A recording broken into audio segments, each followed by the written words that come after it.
Welcome to Novara Live. It's good to be back. I'm Michael Walker, and I'm joined this evening by Emma Dabiri. Emma, how are you doing? Yeah, I'm good, thank you. How are you? Very well. Where are you joining me from this evening? I know last time you were quite far away. Are you still in Southeast Asia? I'm no longer in Southeast Asia. I'm on the Kent coast. Very nice. Coming up on tonight's show, Nadine Dorries. She's still squatting in her position as an MP.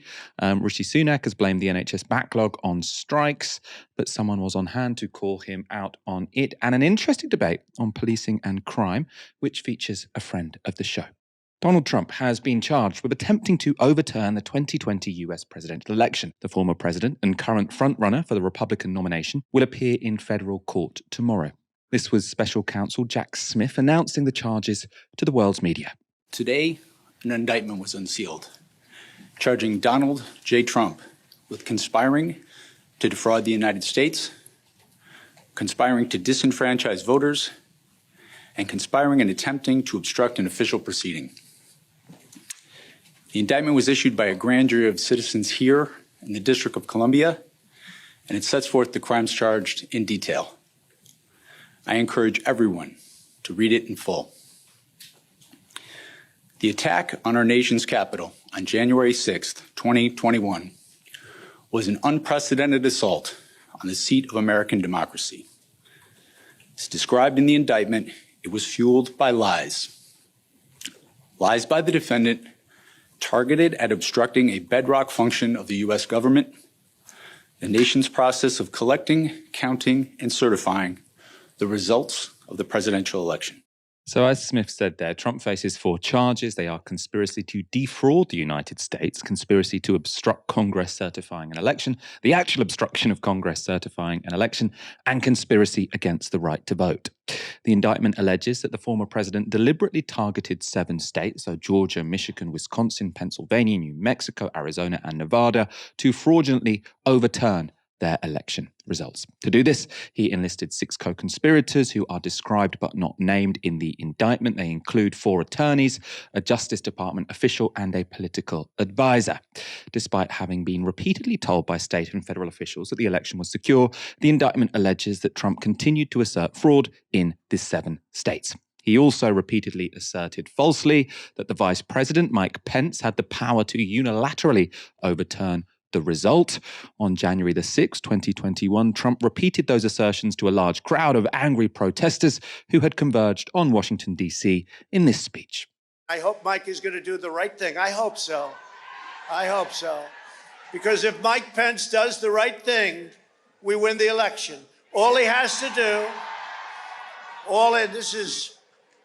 this is from the number one, or certainly one of the top constitutional lawyers in our country.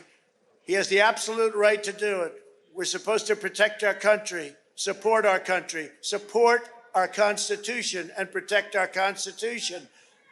States want to revote. The states got defrauded. They were given false information. They voted on it. Now they want to recertify. They want it back. All Vice President Pence has to do is send it back to the states to recertify. And we become president, and you are the happiest people. And we fight. We fight like hell. And if you don't fight like hell, you're not going to have a country anymore. We're going to walk down Pennsylvania Avenue. I love Pennsylvania Avenue. And we're going to the Capitol, and we're going to try and give. The Democrats are hopeless. They're never voting for anything. Not even one vote. But we're going to try and give our Republicans, the weak ones, because the strong ones don't need any of our help. We're going to try and give them the kind of pride and boldness that they need to take back our country. So those last remarks are alleged to have instigated the riot that followed, an attempt, the indictment claims, to disrupt the election certification proceedings taking place inside the Capitol. The crowd from the rally advanced towards the Capitol over a period of 2 hours, eventually breaking into the building. Mike Pence refused to fraudulently attempt to overrule the election, a fact that Trump tweeted about. The indictment states that a minute after that tweet, the Secret Service evacuated Mike Pence after rioters had chanted, quote, "Hang Mike Pence." Trump is alleged to then have repeatedly refused to issue messages to calm the crowd, instead throughout the afternoon repeating his false claims. That violence led directly to the deaths of 5 people. One was a Capitol Police officer who died a day after being overpowered and beaten by rioters. The other 4 were members of the crowd, including one who was shot by the police as she entered the Capitol. And a further 4 officers who defended the building that day would later die by suicide. Trump is the first US president in history to face criminal charges, and while this is the 3rd set of charges he has faced this year, they're by far the most serious. In March, he was charged in New York over hush money paid to the adult film performer Stormy Daniels, and in June, he was charged with 37 felonies relating to documents stored in his Mar-a-Lago home. A further 3 charges were later added. But even if he's convicted, Trump may still be able to run for president. The Constitution does debar candidates who've been convicted of, quote, engaging in insurrection or rebellion, but that is not a charge being laid against the former president. A central question in the case will be Trump's state of mind. The indictment is clear that American free speech laws protect even false claims of election fraud. The case that prosecutors will have to prove is that he knowingly asserted falsehoods and did so with the intention of derailing the election results. In the meantime, his competitors for the Republican presidential nomination are queuing up to defend him. Ron DeSantis issued this statement. As president, I will end the weaponization of government, replace the FBI director, and ensure a single standard of justice for all Americans. While I've seen reports, I've not read the indictment. I do, though, believe we need to enact reforms so that Americans have the right to remove cases from Washington, D.C. to their home districts. Washington, D.C. is a swamp, and it is unfair to have to stand trial before a jury that is reflective of the swamp mentality. One of the reasons our country is in decline is the politicization of the rule of law. No more excuses. I will end the weaponization of the federal government. So Ron DeSantis, they're suggesting it's unfair that this case will be tried in D.C., which is well, it's not really a state, but is a region, which is very much anti-Trump. Vivek Ramaswamy is a biotech millionaire who's been gaining ground on DeSantis in the race for the nomination, or at least for the second place for the nomination. He released this video on social media. It's another sad moment in our country's history.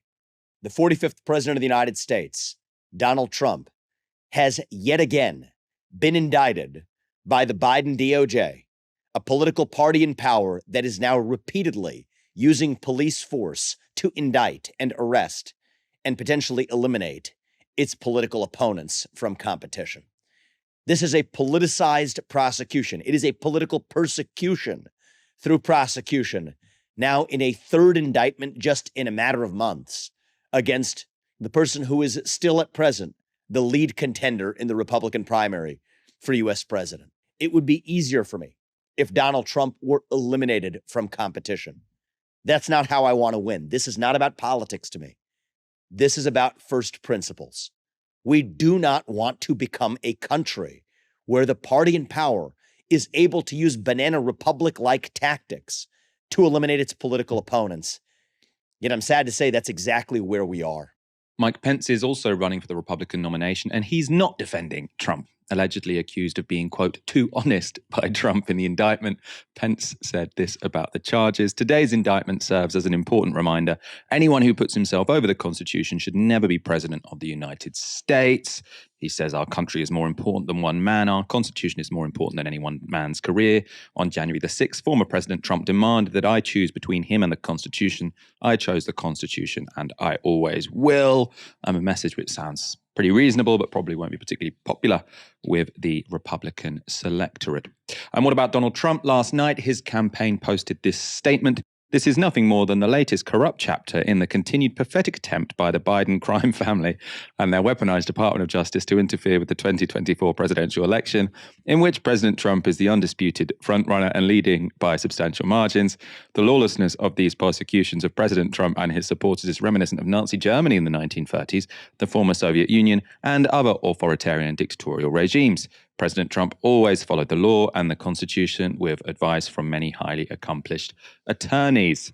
Trump also posted this message to his supporters. Thank you to everyone. I have never had so much support on anything before. This unprecedented indictment of a former highly successful president and leading candidate by far in both the Republican Party and the 2024 general election has awoken the world to the corruption, scandal, and failure that has taken place in the United States for the past 3 years. America is a nation in decline, but we will make it great again, greater than ever before. I love you all. I'm joined now by the Progressive International's David Adler, who is speaking to us from New York. You're looking very dapper. Thank you for joining us. Is this going to be the end of Donald Trump? Will this finally bring the guy down?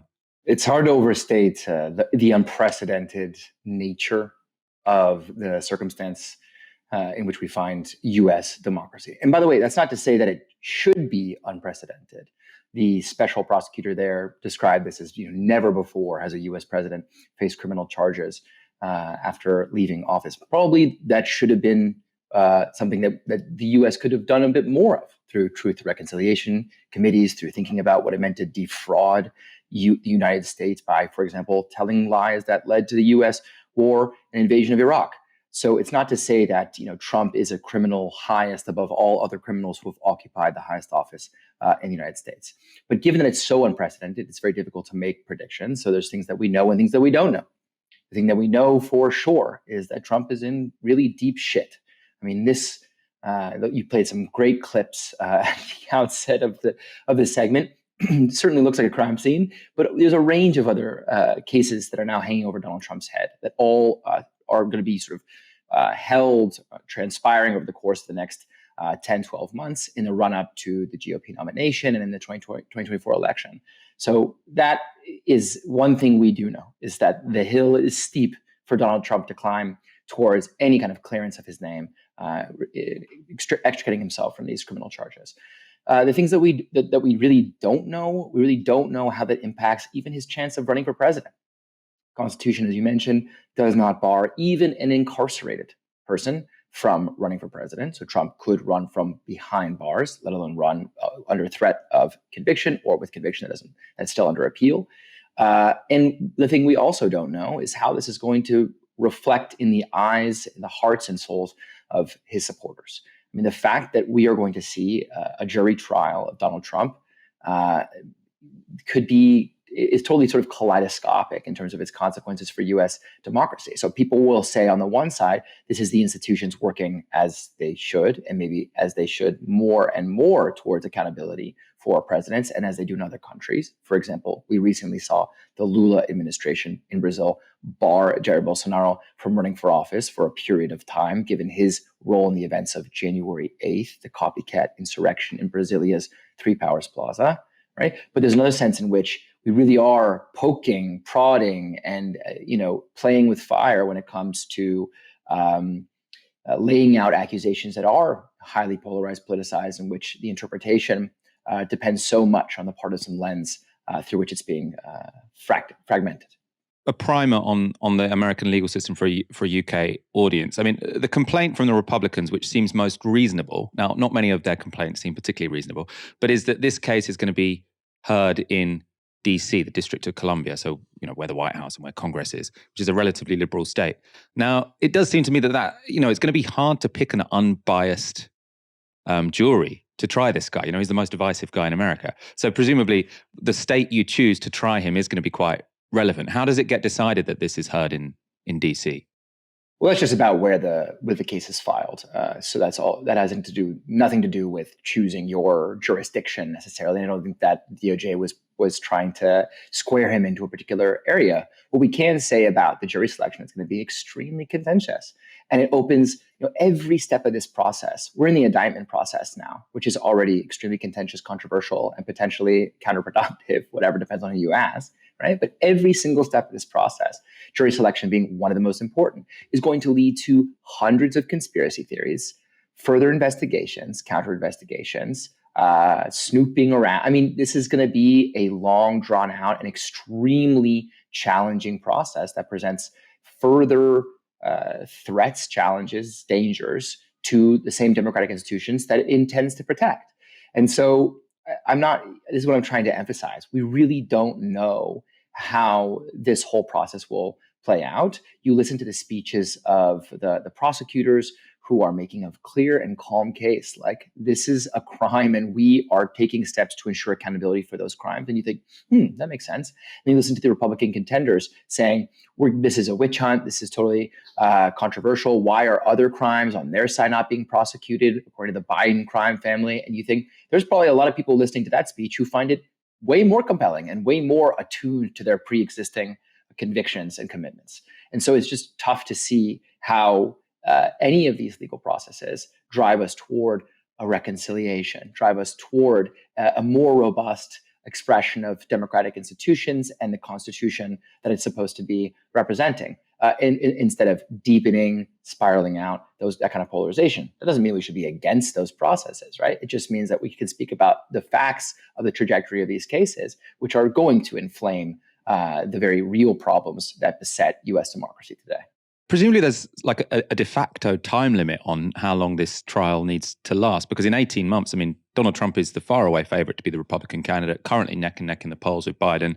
If they are neck and neck in the polls, that means the electoral system in the Electoral College means that Trump is quite likely to become president. So therefore, in 18 months, Trump could be president and he can presumably pardon himself or completely change the priorities of the Department of Justice so that they're not investigating him. I mean, are the people prosecuting Trump aware of all of that and so therefore are desperately trying to get all of this done and dusted within 18 months?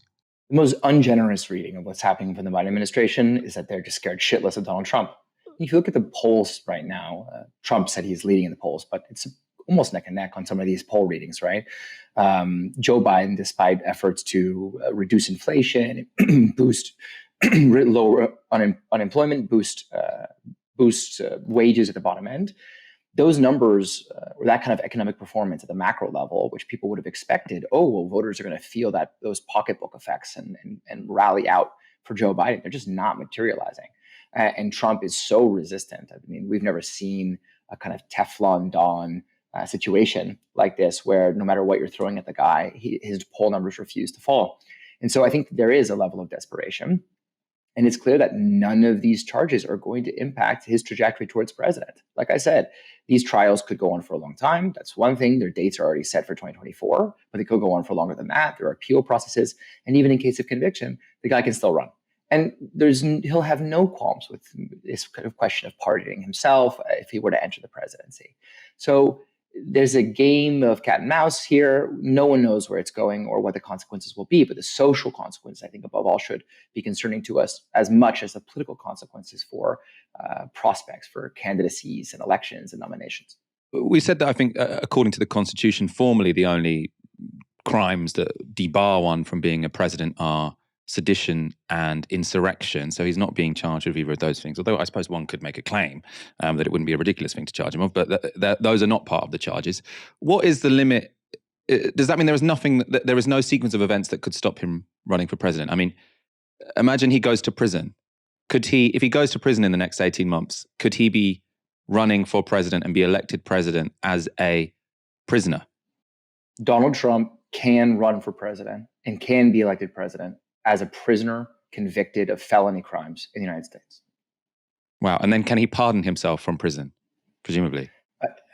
Yeah, I think so. I really have to tell you, like you've got hundreds of constitutional scholars across the country who are opening their skulls and scratching their brains, looking for the, like I said, kaleidoscopic consequences of this indictment, of all the convictions that potentially hang over Donald Trump's head. I'm as surprised as you are that the actual crimes that would, or the actual accusations or the indictment that would, in case of conviction, prevent Donald Trump from running for president. I mean, you're going to pull out these bazookas and sort of start launching these missiles towards the Trump campaign and trying to weaken it, creating accountability. But the ultimate, weapon still left on the table that would actually prevent him running for office. So what are we really doing here? It's not totally clear. I think people come at it from totally different angles. There's only one thing of which we can be guaranteed, that the partisan lens of the United States is so thick that on MSNBC at this very moment, you are seeing people just cheering, confetti. This is a day of glorious redemption and revenge for the events of January 6th. And on equal opposite networks of the right, they are talking about the death of democracy and a republic in flames, and already preparing a kind of counter proposal for how they might get their own revenge for the kind of legal action that's being taken against Donald Trump. And that should be something that more people are paying attention to, because it's going to be the most determinative consequence for the future of U.S. democracy, is how the spiraling social consequences of this indictment are then fragmented or fractured through the increasingly thick partisan lenses that determine people's interpretation of reality, all aspects of it, from the economy to the culture wars to the case of Donald Trump. Rishi Sunak has appeared on LBC, where he answered questions from the public. But before being tackled by callers, the Prime Minister was asked by host Nick Ferrari about NHS waiting lists. Let me just get this figure out, Prime Minister. It was 7.2 million when you came to office. Yeah, now it's 7.9, give or take. Yes, that's right. Yeah. It's going the wrong way. Yeah, but if you look at what happened, I'll just be totally honest with everybody. If you look at what happened, we were actually making progress. We eliminated the number of 2-year waiters. People are waiting a really long time. We practically eliminated the number of people waiting 1.5 years. But the reason, and we were making progress on bringing the overall numbers down, what happened? We had industrial action. Okay. We've got strikes. Now, and look, I've taken a very firm but fair point of view. We've accepted recommendations from independent pay review bodies. I'm delighted that the nurses and a million other NHS workers accepted the government's pay offer. Yes. And they're working really hard to deliver for patients. But unfortunately, we still have groups of people who are not doing that, and they're striking. And that is a reason that the waiting lists are going up. It's as simple as that. I just want to be honest with you. Yes, they are going up. That's the reason they're going up. It's not because we're not putting more money in or doing lots of different things, which no doubt we can talk about on the show. The waiting lists are going up because of industrial action. It's as simple as that. Is it really as simple as that, Rishi? No, it's not. Spoiler, we're going to go get into the evidence in a moment. First, though, here's what happened when Olivia, a junior doctor, confronted the Prime Minister.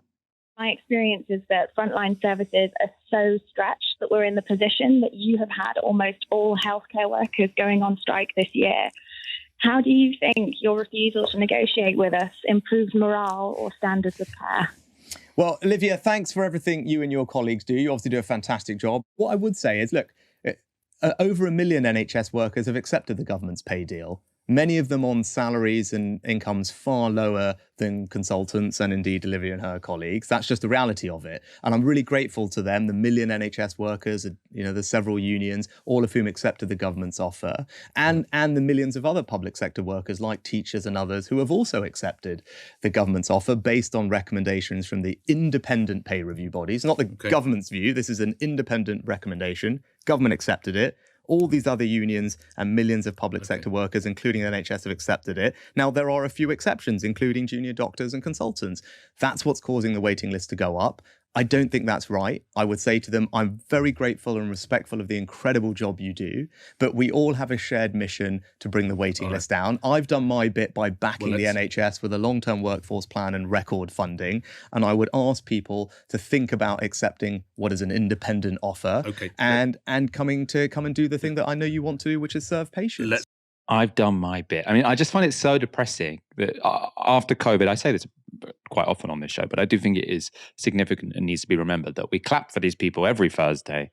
There was, I think, an implicit pledge, an implicit promise made to NHS workers and all carers that we would value their work properly when the pandemic was over. And now you've got a Prime Minister lecturing a junior doctor saying, God, just accept a real terms pay cut. Get over it. Get over it. You know? This is your problem. Your problem that there's a waiting list which is increasing.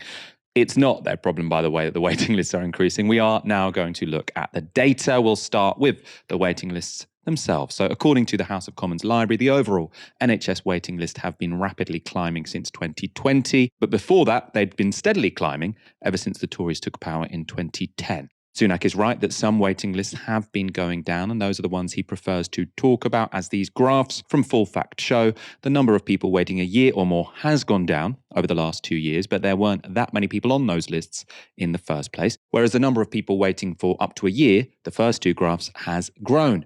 And there was no point in the last 2 years where that number has significantly fallen. The nurses first went on strike in December last year, while the doctors kicked off their industrial action this March. So the trajectory of the waiting list can hardly be blamed on them. But what about the longer term trend? Well, the Tories argue that during their 13-year stint in power, the NHS budget has been protected from cuts. But that's a technicality because while budgets haven't been slashed, NHS spending hasn't kept up with demographic changes, specifically an ageing and increasingly sick population. This graph from the FT shows how badly the UK has kept up with health spending compared to other countries. The dotted line shows health spending as a share of GDP averaged across the US, Canada, and several Western European countries. As you can see, funding from Thatcher's and Major's governments fell well below the line. The new Labour government that followed increased funding until we hit the average in the last few years of their tenure, but the Tories have gradually dragged us to the bottom again. That freeze on funding has had a huge impact on pay. Again, from the FT, the graph shows how badly nurses have been doing since 2010. By this year, their real terms median weekly pay is now roughly where it was in 2002. Part of those cuts were also to capital expenditure. So that's investment in new hospitals, equipment, and services. This graph shows the number of hospital beds per 1,000 people. Again, we are towards the bottom compared to our peer countries.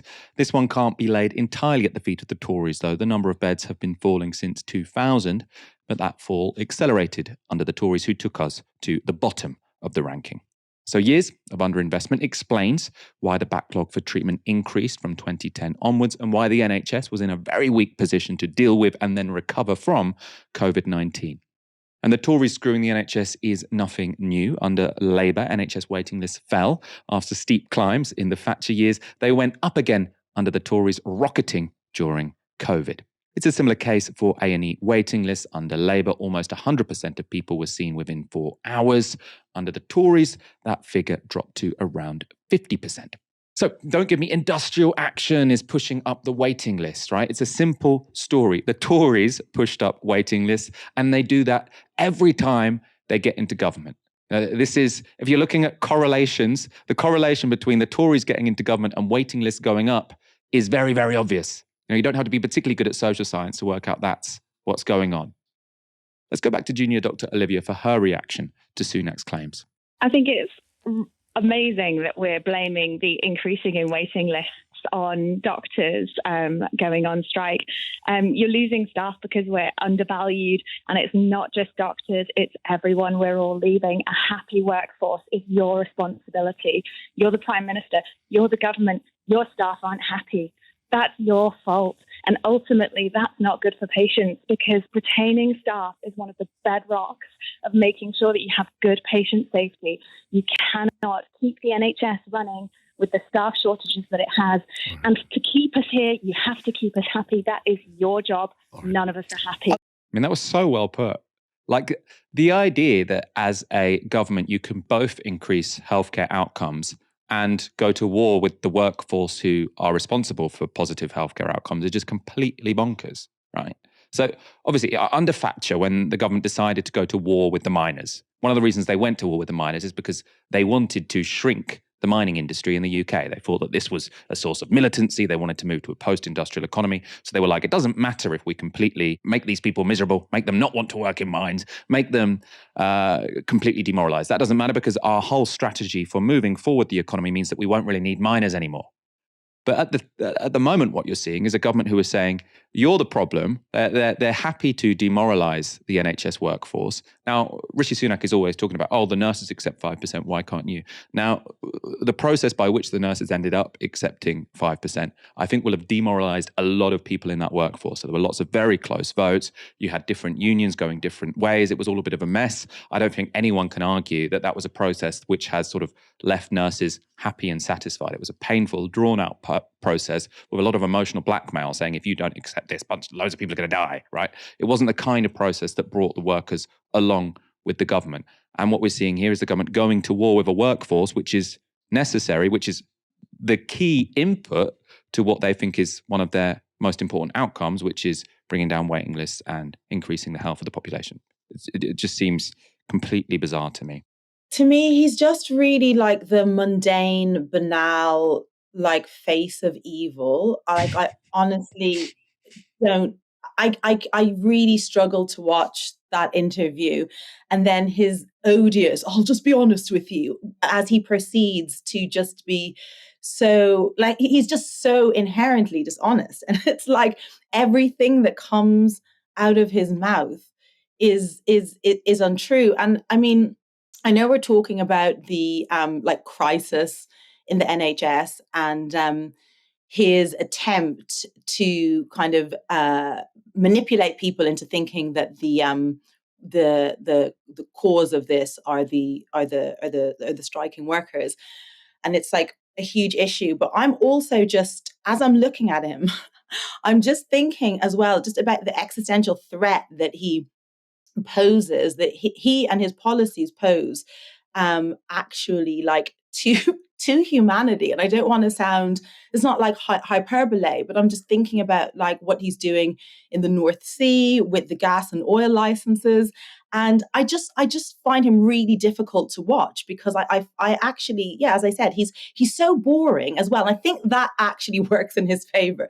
He's so boring that it's actually quite difficult to listen to him often. Which doesn't really matter, because usually he's just like, everything that he's saying is like completely dishonest anyway. But I really think like what he's doing, the policies that he is enacting, are just like destroying the country, and without sounding too dramatic, like just a kind of direct threat to the world. Like, yeah, I struggle to watch him. Clearly, the Tories think that the strongest argument they have in their dispute with the doctors is that nurses and other healthcare workers accepted that 5% rise. I mean, I see why they keep going back to that. And I mean, in a way, is it a shame for the doctors that the nurses did end up, as I say, in very fractious circumstances, accepting that 5% offer? I mean, I don't blame them. They were under a shed loads of emotional blackmail. They were being told, if you don't accept this, loads of people are going to die. There was lots of division within the nursing movement. They ended up accepting 5%. Do you think it is going to be difficult for the doctors to achieve an amount which is much higher than that after the nurses have gone for 5%? I suspect that even if the nurses had, so, okay, this provides a convenient kind of excuse for him to keep returning to, that the nurses accepted it, and also it does the work very effectively of kind of pitting people against each other as well. However, even if they hadn't accepted it, there would just be another excuse. There'd be another reason why the doctors can't be given their pay rise. So this has provided kind of like a convenient narrative, but I think without it, that they wouldn't capitulate anyway. It would just be something else. And because there's so much inherent dishonesty, that they would just create another narrative to justify why they can't accept the doctor's demands. In the run-up to the next general election, both Labour and the Tories are competing on who can be toughest on crime. The latest iteration of that debate, sparked by Transport Minister Richard Holden, is about whether we should build more prisons to lock up shoplifters. And on the Jeremy Vine show, that prompted a broader debate on the relationship between policing and crime. This is Grace Blakeley debating Mike Parry. This idea that we could just stop crime by having more police on the streets is just demonstrably false. Well, arrest criminals. We know that it's not true. They are a deterrent. If you want to stop crime, you have to look at the root causes of crime. We've had for decades a long-term fall in violent crime until about 5 years ago when we started to see violent crime increase again. Now, why has that happened? Brexit. It's because we are facing a bit of a social breakdown. Definitely. That's not just because people have suddenly all gone mad. It's because there are really deep-rooted problems in our society, in things like, the children's social care system, around, how we deal with youth offending, in education, in health. And that is, I think, the problem. I might sound old-fashioned, but in the year I was born, there was still rationing, OK? Believe it or not, rationing after the Second World War. Nobody was going into co-op stores and stealing stuff in those days, and nobody had any food, nobody had any money. So, honestly... But I think there is actually a point there, right, which is there's a difference between there being scarcity and a sense that everyone's in it together, and then the situation we're in now, where you have extreme levels of inequality, where you have a few people at the very top who have everything they could ever want, and then a lot of people looking at that thinking, I can barely afford to eat. So why should I bother, obeying the rules? I thought that was a really smart response there from Grace to Mike Parry. I mean, in a way, there might be a simpler one. Like, are you sure no one shoplifted in the 1950s? Like, I would quite like to see some evidence for that claim. I'm sure that, well, I suppose we're talking about the 1940s here because of rationing, but I'm sure during that period of rationing, there were quite a lot of people stealing things. I mean, there was, of course, famously, a very large black market. So the idea that no one used to commit crimes seems a little bit silly to me. Overall, I think Grace's point there was excellent, really well made. I slightly disagree with one thing, though. The first thing Grace said there. There is a bunch, actually, of good evidence that increasing the number of police does reduce, to some extent, violent crime. That doesn't mean we should necessarily do it, but I think on the left, we probably do need to at least admit it. This is from a Vox article summarizing the data as it relates to the United States. A 2020 study published by the National Bureau of Economic Research concluded each additional police officer abates approximately 0.1 homicides. In per capita terms, effects are twice as large for black versus white victims. A 2005 study in the Journal of Law and Economics took advantage of surges in policing driven by terror alerts, finding that high alert periods when more officers were deployed led to significantly less crime. A 2016 study published by the Public Library of Science looked at what happened when more New York City police officers were deployed in high crime areas as part of an effort called Operation Impact, concluding these deployments were associated with less crime across the board. And now, if results like that can be replicated in the UK, we would expect the cuts to policing during austerity to have had some effect on crime rates. And those cuts were big from 2010 onwards. Police budgets were cut by 20%, and the rate of reported crimes that went on to be solved completely collapsed. These are how charge rates have changed for various types of reported crime since 2015. Now, this is pretty phenomenal. So this is the Tories' record on crime, essentially. So assault without injury, it used to be the case that 16% of reported crimes went on to charge. It's now 3%. Assault with injury, it used to be the case that 25% of reported crimes went on to charge and prosecution. It's now only 5%. Now, you can look at all different sorts of crime, and the rate at which these are solved has absolutely collapsed. Now, one would expect that to decrease the deterrent effect of committing a crime, right? So if you have the police no longer solving crimes, one would expect that to some degree, mean that there is less of a deterrent to not do crime. So I slightly disagree with Grace on that point. One thing, though, where she is absolutely correct is that policing shouldn't be the main way of tackling crime. Inequality, as she says, is much more important. Now, this is a fascinating article in The Guardian from a few years back, which Grace sent me, actually, summarizing the research on this. So the headline here: the surprising factors driving murder rates, income, inequality, and respect. And it's by Maya Salovitz. She's got this: inequality predicts homicide rates better than any other variable, says an expert. The article explains how it's a sense of low status on the part of a perpetrator that leads to much violent crime. This is an example which the article gives. When someone bumps into someone on the dance floor, looks too long at someone else's girlfriend, or makes an insulting remark, it doesn't threaten the self-respect of people who have other types of status the way it can when you feel this is your only source of value. Now, I think that's really smart. That seems incredibly intuitive to me. I feel that in my own life. Sometimes you'll get disrespected in the street by someone, and you might think, oh, I really need to respond to that. This is a real blow to how I feel about myself. But I get my sense of well-being, my sense of worth from other areas than how I'm treated on the street. This is not, I'm not treated particularly badly on the street. I don't think London is full of crime, as some people on Twitter might want you to think. Nick Timothy, one of them, in fact, just been selected as a Tory MP. But I do think that makes a big difference to how one responds to situations such as that. It's also intuitive that high levels of inequality and low levels of opportunity increase the number of people in this situation where you don't have many sources of a sense of status. So you do react to what one might think of as minor things in such a way. The statistics also seems to back this up. So Salovitz writes this: according to the World Bank, a simple measure of inequality predicts about half of the variance in murder rates between American states and between countries around the world. When inequality is high and strips large numbers of men of the usual markers of status, like a good job and the ability to support a family, matters of respect and disrespect loom disproportionately.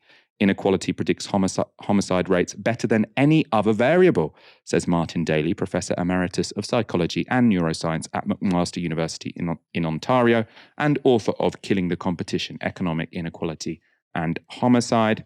This includes factors like rates of gun ownership, which also rise when inequality does, and cultural traits like placing more emphasis on honour. This too turns out to be linked with inequality. And then there's a quote from Richard Wilkinson, author of The Spirit Level and co-founder of the Equality Trust. He says, about 60 academic papers show that a very common result of greater inequality is more violence, usually measured by homicide rates. Emma, what did you think of Grace's argument there, and where do you stand on this debate when crime perennially comes up in sort of public discourse? How do you tend to respond?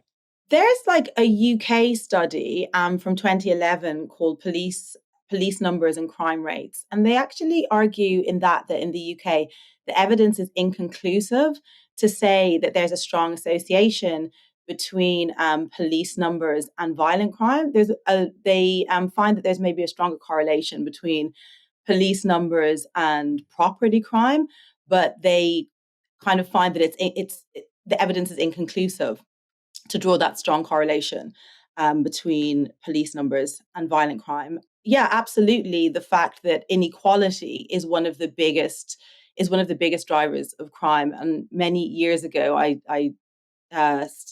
studied violence, conflict, and development. And when we were looking at states, countries that had very, very pronounced violence, there was a far stronger correlation between contexts where there was sharp and vast inequality than where there was poverty. So poverty alone itself isn't a driver of violence in the same way as poverty cheek to jowl with wealth is. So there's a very strong relationship between inequality and violence. And I think that's also fascinating, that Guardian article, because I've not read it or seen that before, but something that I've spoken about, so just speculatively, kind of anecdotally, I have nothing that I've researched or anything, but just in different social spheres that I have lived in, I've definitely kind of speculated about that idea that how people behave in public space and the value that is attached to kind of respect in public space does seem to really correlate with the arguments that are being made in that article, and where people have less status.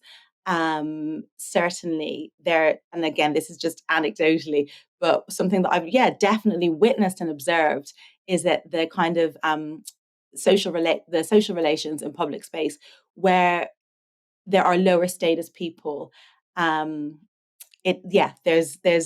I've experienced, kind of more violence. People can kind of afford to be more genteel, not because they're better people or nicer people, but because they don't have to necessarily assert themselves in public spaces like that, because they have other spheres of influence and status. So I think that's fascinating that there's research that supports that. That's one article where I read it and I found it really, really intuitive. It just made sense to me. Of course, it is important to keep this whole debate in perspective. When we hear that crime is soaring, that's often based on police records, which do show crime to be historically rather high. The problem with that, though, is that it's affected by how inclined people are to report crime and how the police decide to record them. So the Office for National Statistics suggests their police and crime survey is a better measure. This graph from the Times shows the difference the measure we use makes. So in yellow is the number of crimes reported to the police each year. As you can see, that was around 5 million per year in 2003 when these records began. Those numbers fell consistently until 2015 when they started to increase. So reported crimes going up. The black line, though, shows how many crimes the Office for National Statistics think took place every year based on interviews they do with respondents. This is sort of a random survey that you do with a representative sample. Now, on that measure, crimes per year peaked at around 20 million in 1995 and has been declining ever since. So according to the ONS, that decline hasn't stopped. So whereas you see this uptick in reported crime, estimated crime based on interviews of people and surveys suggests it is still falling. There were 5 million, or less than 5 million, in fact, estimated crimes in 2022. That's half the number that we had in 2010 and a quarter of the number in 1995. Emma, if the arrow is going in the right direction, so if crime is going down, should we just forget about it? Whenever sort of a politician brings up crime on the telly, should we just say, look, it's falling, stop with this fear-mongering? No, I don't think we should just forget about crime. But at the same time, I find it like really alarming that both parties are using kind of a fear of crime or this idea that they're tough on crime as one of their kind of like main campaigning tools. I think it's definitely, just part of the dynamic of trying to blame the kind of most vulnerable people in society for the kind of for the ills of society. So I think we really have to consider how we think and talk about crime and the solutions to it. Yes, we can focus on crime, but I think the solution should be very different to just this idea of cracking down on it and just having more police. Yeah, no, I agree with that. I mean, I do think that, my question was, I suppose, meant to be a provocation, because I don't think that crime falling means that you can say it doesn't matter. It's a bit like, when people say, oh, yeah, Britain might be racist, but there's a bunch more racist places in the world. It's like, why are we comparing ourselves to more racist places? If something is bad, we want to make sure it declines to an absolute minimum, not say, well, it could be worse, and then sort of settle there. I also totally agree that sort of fear-mongering about crime and sort of suggesting, oh, crime is at an all-time high, it's out of control, is incredibly unhelpful and normally is done for very cynical political reasons. Nadine Dorries announced her intention to resign over 2 months ago, but she still hasn't got around to doing it. Rishi Sunak was asked about that fact on LBC. Nathan says, what should happen to an MP who doesn't speak in Parliament in over a year and takes 2 months to officially resign? I think he might be talking about your colleague Nadine Dorries, who hasn't spoken since July of last year. Yeah, look, your view of Nadine? Yeah, I think people deserve to have an MP that represents them wherever they are. And, it's just making sure that your MP is engaging with you, representing you, whether that's speaking in Parliament or being present in their constituencies, doing surgeries, answering your letters. That's a job of an MP, and all MPs should be held to that standard. So she's failing in that, isn't she? Well, at the moment, people aren't being properly represented. I think last time you were on this show with me, Emma, I sort of ended the show by saying how I somewhat aspire to be a little bit more like Nadine Dorries. I do recall. I'm on a similar wavelength here. I suppose not, because it is, you should represent your constituents. But at the same time, the idea of saying you're going to resign, then not doing it and taking your salary for a while not doing any work, it does have an inherent appeal to me. You're not an MP. I just think it's so undignified. Her behavior is so undignified. And it's just another example of them just taking the piss, like literally, and just really it's like she sees her responsibilities, she sees her job clearly as just like a stepping stone to notoriety, some other career, media, author, whatever. She clearly has no interest, no concern, no respect, a complete disregard for her constituents. It's very in keeping with the PM, but it's just, it's literally, it feels satirical. I think I said that the last time. The first time I was on as well, we were talking about Nadine Dorries and Rishi Sunak. So it's very Groundhog Day that I'm back finishing with her again. I should also reassure our audience, of course, Novara Media is funded by the kind donations of our hardworking audience. If I were to resign, which I have absolutely no plans to do, I would not sit on my ass for months on end, taking home some of your donations as part of my salary. So do not worry. I shall be more honourable than Nadine Dorries, even if sometimes I do find her outrageousness has an element of charm to it. One of my most unpopular opinions with our audience, which I think is probably warranted, in fact. I hate myself because of this opinion, which I just cannot get rid of. Emma, thank you so much for joining me tonight. I'm glad I was prepared for your Nadine Dorries adoration, because the last time it took me by surprise. Each show becomes a sort of a therapy session for me when it comes to Nadine Dorries, because it makes me really doubt myself, but I just can't remove these urges. We are going to wrap up then. Come back tomorrow for another live stream from 6 p.m. For now, you've been watching Novara Media. Good night.